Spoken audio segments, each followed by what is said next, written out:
Brother. అదేవిధంగా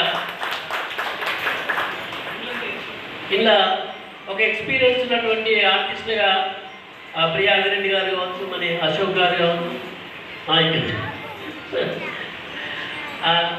తను కావచ్చు. అదేవిధంగా వీరితో పాటు ఇక్కడ జర్నలిస్ట్గా చేసినటువంటి మిత్రులు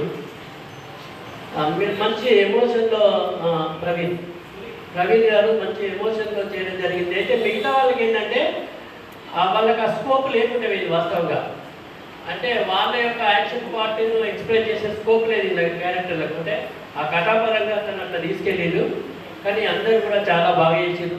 మరి ఇంతమందిని నమ్మి ఈ కథ ద్వారా పైసలు వస్తాయా రావా అనేది ఏం ఆలోచించకుండా వీళ్ళందరినీ నడిపించినటువంటి నిర్మాత గారు, మీకు ఫస్ట్ ఆఫ్ ఆల్ శుభాకాంక్షలు. ఎందుకంటే ఆ ధైర్యం ఉండాలి.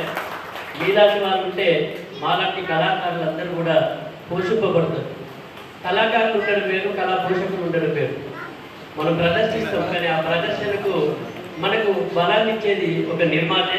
నిర్మాత ఎప్పుడు చల్లగా ఉండాలని మనస్ఫూర్తిగా కోరుకోవాలి. ఎందుకంటే వచ్చినమా చేసినామా పోయినామని కాదు, నిర్మాత దృష్టి ఉంచుకొని పనిచేస్తే మనకు కూడా కళాకారులందరికీ మంచి భవిష్యత్తు ఉంటుంది. రాబోయే తరానికి మీరందరూ కూడా